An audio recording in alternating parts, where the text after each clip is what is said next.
In a quaint little town, tucked away between rolling hills, lived a painter named Arthur. His studio, once a kaleidoscope of brilliant hues, was now a somber gallery of greys. One morning, Arthur woke to find all his colors had vanished. The vibrant reds, the cheerful yellows, the tranquil blues all gone. All that remained were shades of black, white, and grey. Despair washed over him. How could he, a painter of joy, capture the world without his beloved colors? He picked up his brushes, his heart as heavy as the leaden skies he now painted. His first canvas was the town square, usually bustling with life, but in monochrome it looked desolate.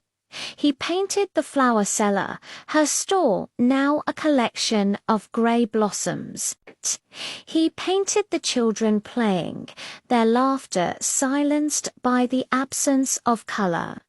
His paintings, once celebrated, now reflected the emptiness he felt inside.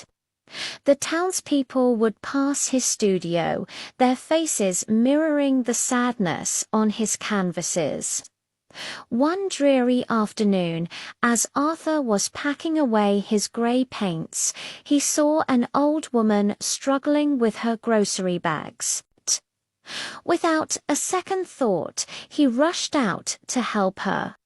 She smiled, a warm, genuine smile that seemed to defy the greyness of the day. "Thank you, young man," she said, her voice like a gentle melody. "You have a kind heart." For a fleeting moment, Arthur felt a warmth spread through his chest, a feeling he hadn't experienced since his colors disappeared. It was a tiny spark in the darkness. The next day, he noticed a little boy crying because he had lost his kite. Arthur, using some old canvas and sticks, fashioned a new kite for him. The boy's tears turned into a wide, bright grin as he watched his new kite soar into the grey sky. And as the boy laughed, Arthur felt that spark again, a little stronger this time. It felt like a faint glimmer of yellow, the color of pure happiness. He started seeking out these moments.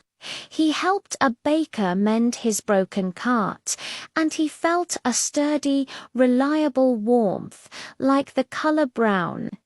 He read a story to the children at the local library, and in their rapt attention he felt a deep, calming peace, like the richest indigo. He hadn't touched his paints in days.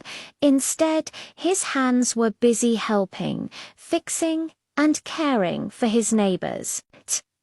He realized he wasn't just helping them, they were helping him.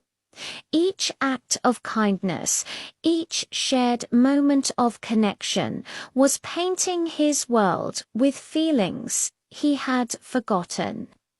One day he returned to his studio, not out of despair, but out of a newfound curiosity. He looked at his grey paints, but he didn't see emptiness anymore. He saw the strength of the baker's cart, the peace of the library, the joy of the little boy's kite. He picked up a brush and began to paint. He painted the old woman's smile, and as he did, he felt that gentle warmth and a soft, rosy hue seemed to bloom on the canvas. He painted the boy's soaring kite, and a brilliant streak of yellow light cut across the grey sky. He painted the town square not as it was, but as he now felt it. He painted the connections, the laughter, the shared stories. His hands moved with a purpose he hadn't felt in a long time. Slowly, miraculously, his studio began to fill with color again. But these weren't the colors from his tubes of paint. They were colors born from his heart. The red of courage, the green of growth, the blue of trust.